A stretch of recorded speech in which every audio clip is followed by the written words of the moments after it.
Okay, what does win mean? For Vladimir Putin, he wanted the territory. Whatever he gets in the way of territory, he may get zero, is going to be a glowing wreck because he's bombed it flat. The Russians are going to be a pariah state for generations.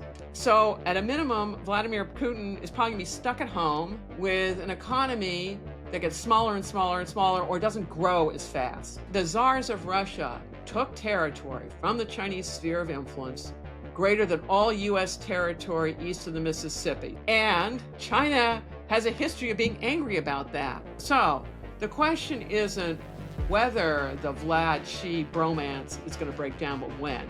And I assure you the Chinese will pick the worst possible moment for Putin. This is a conversation with Professor Sarah C.M. Paine, one of the sharpest minds on grand strategy and on how great powers rise and fall. We talk about why Russia, China, and even the US often misunderstand their own strengths, repeat the same strategic mistakes, and ultimately sabotage themselves from within. If you want to understand why grand strategy fails and what that means for the next decade of global competition, this one's worth your time. The corporate partner is Conductor, which provides software for crisis exercises for everything from cyber threats and supply chain security to hybrid warfare. And if you care about geopolitics, and I assume you do since you're listening to this, you should really have a source that helps you filter all the noise from the stuff that actually matters. And that's what you get with my newsletter, Station Zero. I break down geopolitical stories that actually matter and try to provide real intelligence and real signal in your inbox for free.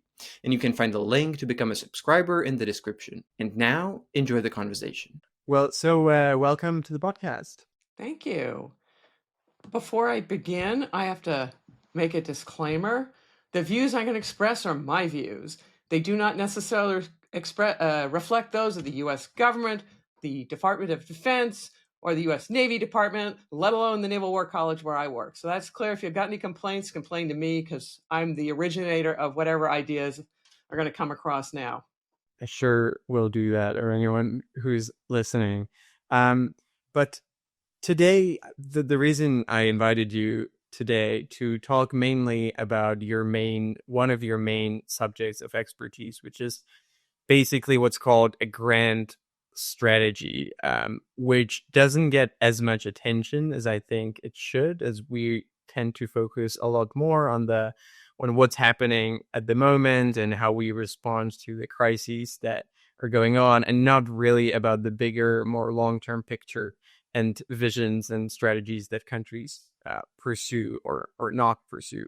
And I want to talk about that. And I thought that a good place to start would be talking about the grand strategy of the country that you work for, and that's still the most powerful country in the world and still the only superpower that we have, and about the US.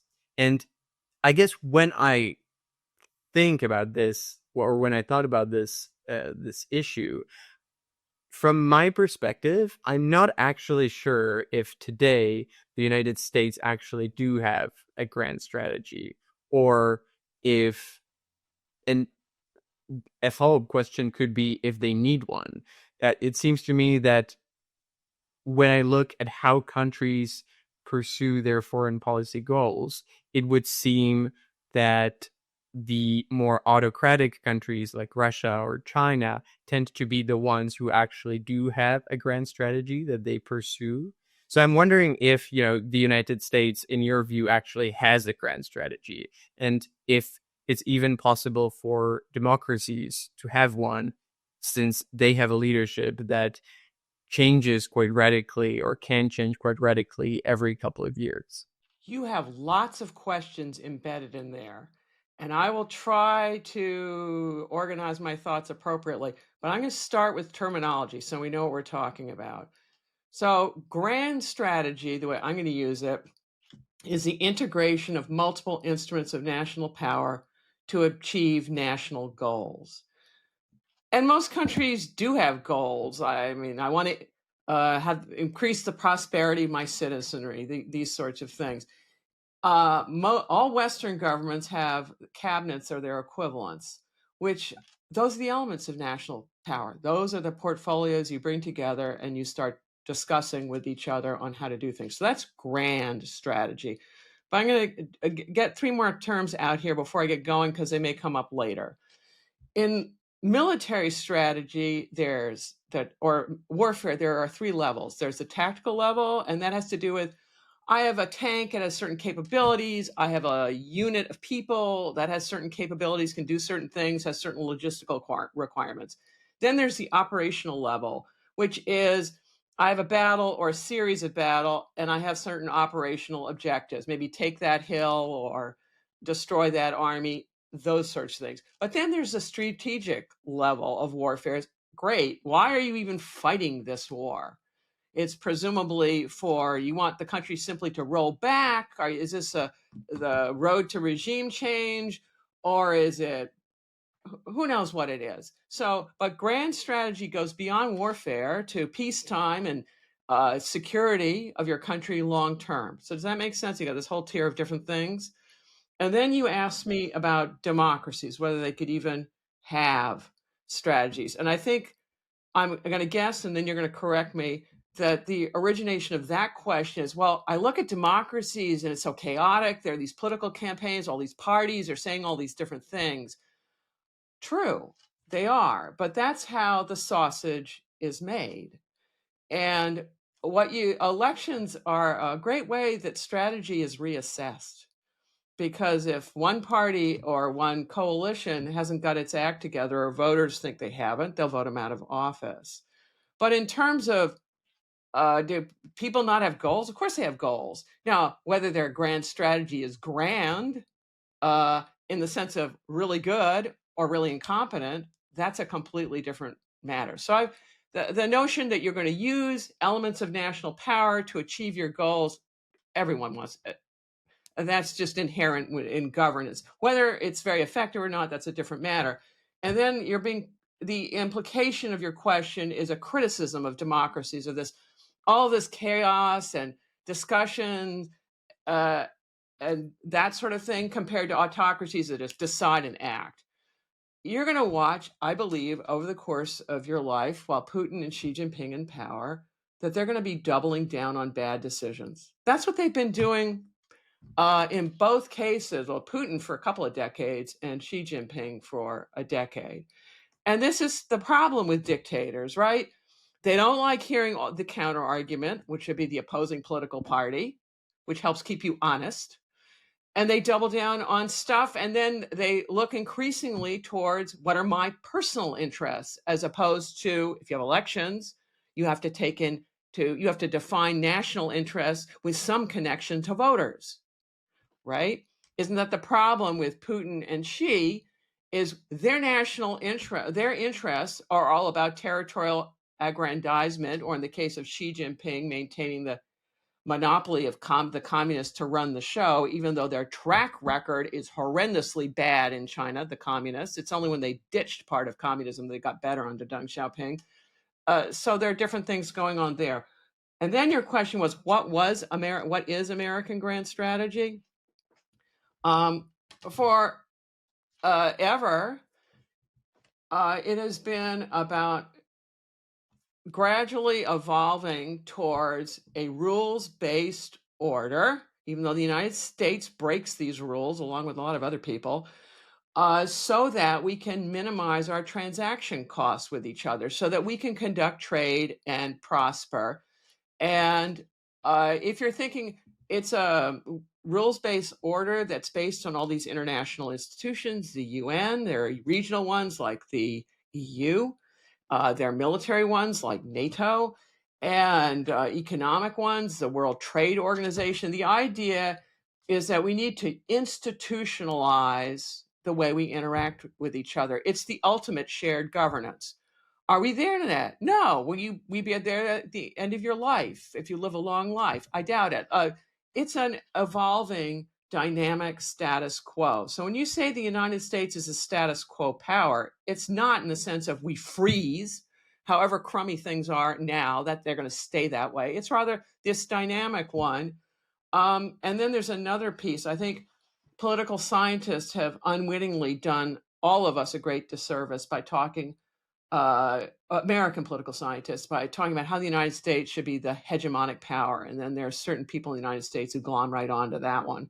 Well, excuse me, what other country would ever want the United States to be a hegemonic power in the sense, the full sense of the world of hegemon, which is telling everyone else what to do, running roughshod over them? Nobody wants that. In fact, many Americans don't want that. And then, quite ironically, the populists in the United States apparently don't want that because they're talking a game of isolationism. So then you're wondering, well, who actually believes this hegemonic stuff? It's make believe. It comes from some nice political scientists who are disconnected from the facts, disconnected from real regional and country expertise. So did I answer enough of your question? You had a lot of parts, and now I'm losing it onto which part I've missed.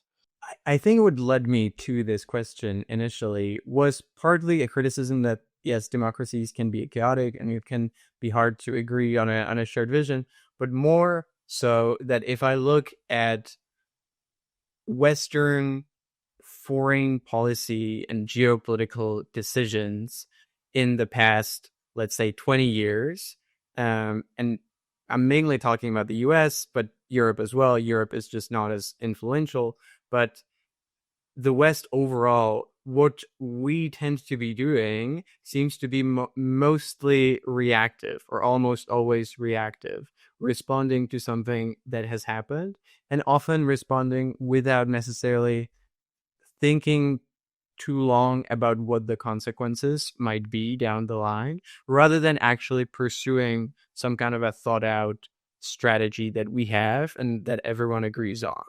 Would you say that's true? I think human beings generally respond to crises, and they'd be idiots if they didn't. So everyone reacts. That's definitely one piece. Um, the notion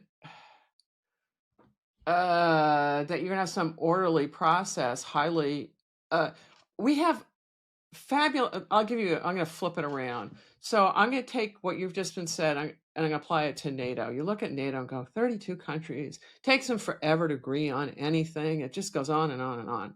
Well, to quote a colleague of mine, it is the most efficient organization for getting 32 different nations to agree. And when they agree, it's powerful.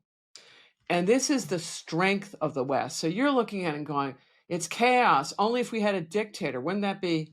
And Europe's tried that, by the way, and it didn't work well, right? You know about those guys. Napoleon, as much as the French liked him, he ruined France. and there wasn't TV for Napoleon. If there had been, people might have had a different view of the guy because a lot of innocent people died. So the including lots of different people, lots of different voices, argument and counter argument.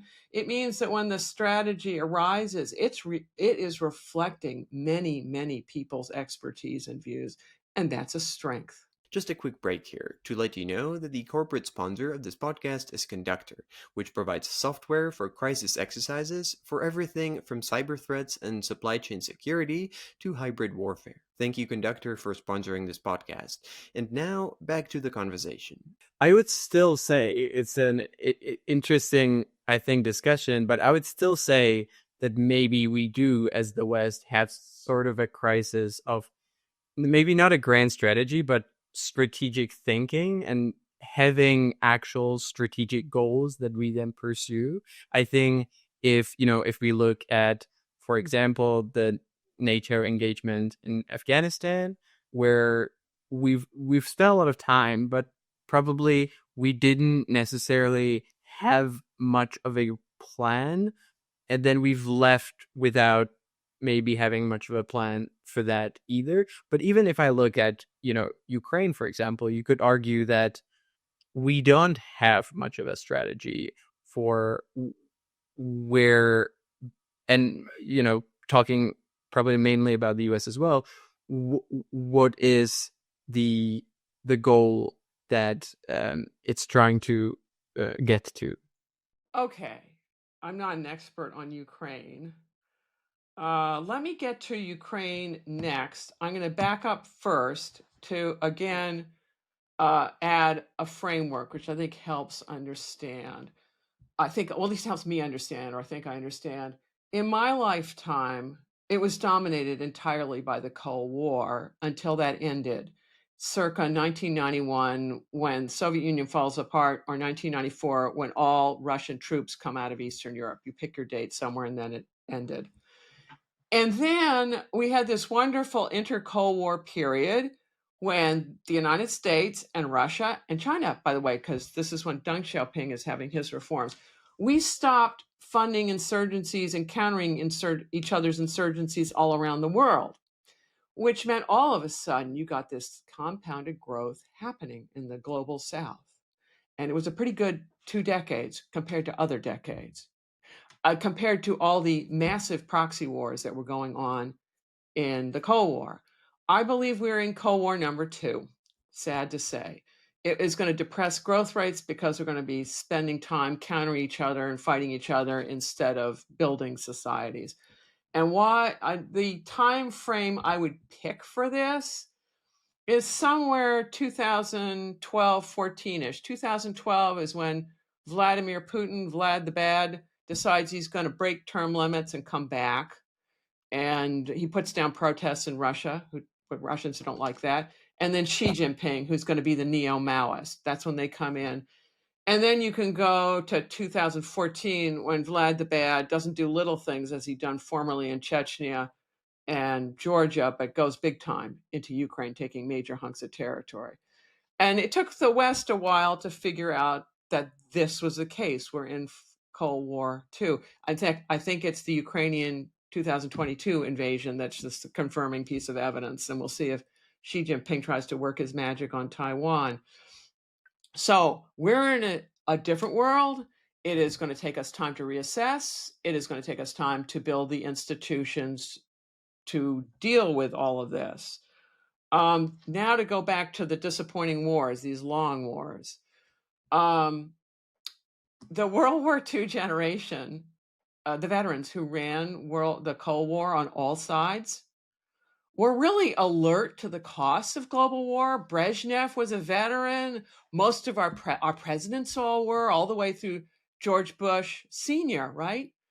And the Chinese running the show were veterans of the Long March. They knew all about warfare and realized it's your last choice. You don't want to do it. And so during the Cold War, most of the time, the big powers were quite careful to fight proxy wars, right? Have other people there. And this is a tragedy for the global South, because where were the proxies? There.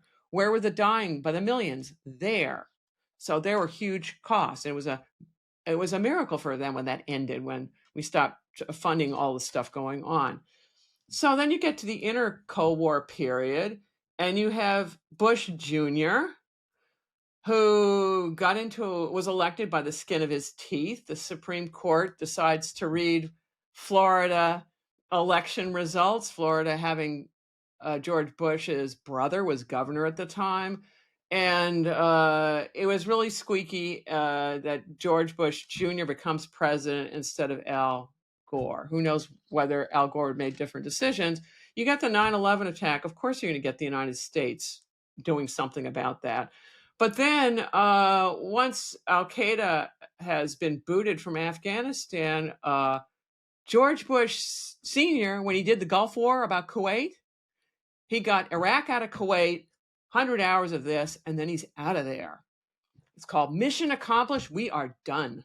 And there are all these people second guessing him, saying, oh, what a terrible idea. So he was under a generation understood. His son, who's trying to outdo daddy, if he had just left Afghanistan in, I don't know, a few months, because you're not going to as Americans have learned, as much as democracy is a wonderful system, the Afghanis apparently aren't interested, or the veto players in Afghanistan will shoot anybody who is. So it's not a feasible objective. So we get Bush Jr., who gets into the non-World War II veteran, who gets us into Afghanistan, and also does the recreational war in Iraq. It's a disaster. And then you think about American voters. American voters used to be veterans. They've been all over Europe. Europeans had been all over Europe and had been all under bombs, right? And so they had a real sense of what the costs of doing this are. And they weren't interested. So now this is the tragedy of human beings.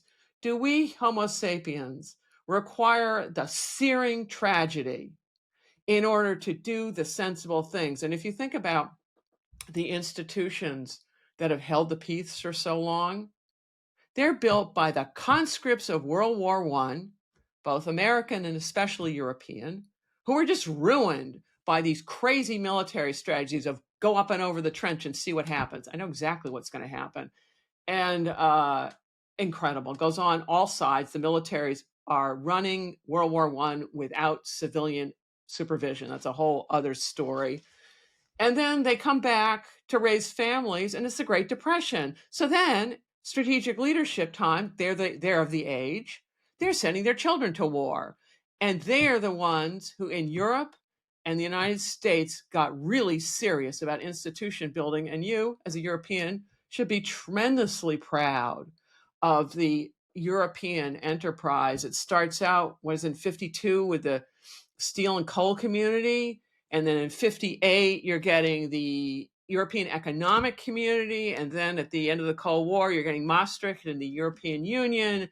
And then there's the Conference on Economic Cooperation in Europe, and that led to Helsinki Accords. Yeah, that generation was really serious, and they left enduring institutions. So the question is whether people now require, we have to have this war go nuclear and start having things lobbed on the United States and Western Europe for us to get wise. Or are we going to, wouldn't a little vicarious, reading a few history books maybe be the better solution to that one? So we got Vladimir Putin, who's busy redlining everybody about what he will or won't tolerate, as if the red lines don't go the other way.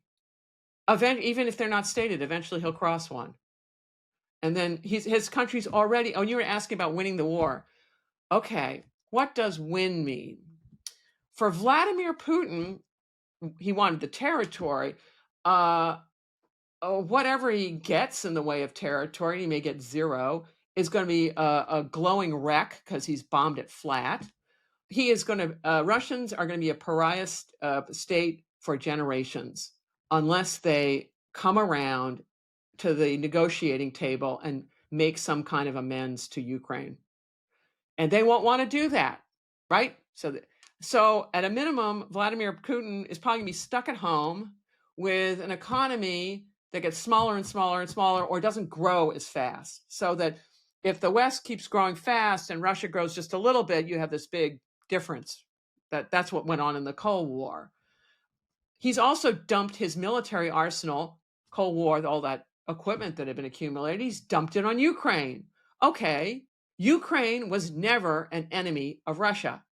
Sure, the example of Ukrainian democracy was scary for Putin. I get it. But Ukraine was never going to invade Russia until this latest war. Okay, the czars of Russia took territory from the Chinese sphere of influence greater than all U.S. territory east of the Mississippi. So I don't know. It's a huge hunk. And China has a history of being angry about that. Wouldn't you?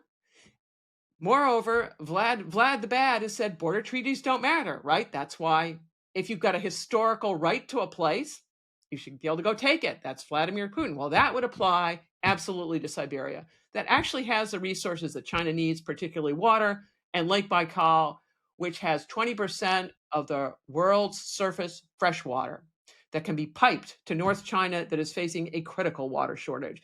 Siberia has all sorts of other resources useful to China. So the question isn't whether the Vlad-Xi bromance is going to break down, but when. And I assure you the Chinese will pick the worst possible moment for Putin. So the Russians and the cronies who are running this show with Vladimir Putin, I get it. Their idea is, well, we're stuck on this train. We can't get off. And so we're going to keep riding it. Well, okay, let's go to the history books. Nicholas II got into a war with a second, not his primary enemy in the Russo-Japanese War with Japan. His army didn't like that and was starting to break. And so he called it off. And all that money that he poured into Manchuria, which was irrelevant for Russia in those days, Russia didn't need more redundant lumber concessions, plenty of lumber in Western Russia. If he'd taken all that money and built a decent train system, like the train system that got all the Lend-Lease aid into Russia during World War II, that was unavailable until the Murmansk Railway is not completed until like March 1917. The Trans-Siberian is not completed until sometime in 1916. The Romanov dynasty falls in early 1917. It's too damn late. So at the cost of not investing properly in Russia's Western defenses, Nicholas II loses not only the Romanov dynasty, he and his family are shot in a basement, but all Russian aristocrats are shot unless they leave for Europe and live in poverty. So when Putin's kleptocrats are wondering what to do, well, Vlad the Bad, he's in his 70s. How much longer can he live? Let's give him 20 years. We're going to be generous. Say the man makes it to 90 something or other. Okay, he dies. There will be a massive food fight over who takes over. And how's that going to go if China hasn't flung in the interim? So we'll see about how many bad choices the Russians want to double down on. So they have absolutely, positively lost this war. They have made their country so much weaker. Taking Crimea, I mean, it was a nice vacation spot. It turns out it's not even good as a naval base anymore with land-based drones. Great. What are you going to do with these things? They're just income sinks. Now for Ukraine, one of the things that can happen in wartime at a great cost, you would never want to do it this way, is massive internal institution building and the creation of a real national consciousness. In the United States' own history, in our revolution, we had 13 colonies that couldn't see eye to eye on anything, but courtesy of the British, they started unifying. And then the real unifying moment for the United States was our awful Civil War. Whereas at the end of that, at least for Northern armies, people had been all over the country. They had a real sense of nation, that this entire thing is the United States, whereas before it was much more regional. Ukraine, they're getting quite a sense of they already had one. The Russians have treated them like the Poles. They keep trying to eradicate their national identity, right? The czars have done that. The Russians have done it to Ukrainians. But the Ukrainians are going to come out of this with a really powerful national identity. The level at which they've cooperated with each other, the level at which they've developed technology. Their spokesman, Zelensky, he is so articulate and he's brave. It's impressive. They're fighting. They've accurately said it. They're fighting for all of us. So we need to get with the program. Now, you said, you asked me in some questions, you'd email me about what on earth does the United States think is doing? Well, part of the problem is you don't want Vladimir Putin to just freak out and lob a nuke. The U.S. retaliation, I would presume, for doing that will be horrendous. Also, once he lobs a nuke and normalizes that, everyone's going to proliferate, going, hey, if people are tossing these things, I absolutely need one. It will not make the world a safer place. Like, yeah, it'll be. This is why China and India, as far as one can surmise, are telling Putin, don't try it. On the other hand, Putin is his own man. He's going to make his own decisions. So you want to keep Ukraine in the game. You want to put enough pressure. Basically, you want to keep breaking the Russian army and imposing costs on Russia. And yeah, I wish it would end so much more quickly. We're into a protracted event. And this is, don't blame the West. Don't blame the United States. This is truly Vladimir Putin's fault and the Russians who apparently overwhelmingly support him. It's Putin is not just a bad leader. He's a reflection of who many Russians are. And don't blame me for making nasty comments about that. It's just facts. He couldn't be running the show without massive support for these ideas. Russians have defined their greatness by massive territorial extent. Really? Singapore just proves that one. It's tiny, and there's ample greatness in Singapore. It's an antiquated view of the origins of power. Prior to the Industrial Revolution, power was indeed a function of land. That's where you get your rural conscripts. That's where you get resources. That's where you're going to mass your armies and things. But after the Industrial Revolution, where you get compounded growth from trade, industry, and commerce, that's the origin of power and wealth. So the Russians are on this incredibly anachronistic assumption about the origins of power. I can't help it that they're misinformed. And if you think of Vladimir Putin, one of his big crimes is he had all this money from oil. If only he had spent it on the road system. If only he had spent that money on hiring lawyers and trying to clear out the laws so that people could start their own businesses and then not immediately have some predator asking for protection money and things. So that Russians individually have no way towards prosperity under the kleptocracy that has been set up. So it's a mess. It's their mess. It is not our fault. It is not because at the end of the Cold War, members were allowed into NATO. That was a reflection, and you should know this, of Czech Republic. Is everyone was scared to death the Russians are going to come back. It's based on what the Russians have done to people. It's not based on what Washington's planning.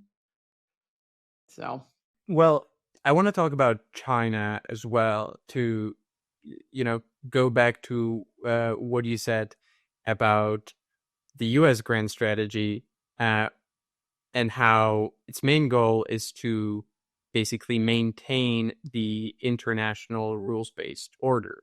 So one thing that was just widely generally accepted truth was that when it comes to China, for a long time, we assumed that their grand strategy or long-term vision was to basically exist within those norms, accept them, and use them to get as wealthy as possible. And that was, I think, I would say that was widely accepted for quite a long time. But today, when you look at China, you could make a good argument that might no longer be their main priority anymore. So in your view, what is, if we're talking about grand strategy, what is that in case of China? And doesn't China's grand strategy as it looks now, is it directly contradicting with that of the United States? Or can the two sort of pursue their goals without clashing at some point? Thank you for listening to this conversation. If you'd like to hear the rest of it, you can find it on my Patreon. Click the link in the description or go to patreon.com/decodinggeopolitics. And if you decide to become a supporter, you get bonus content, Patreon-only episodes, and you will be able to ask questions to my future guests.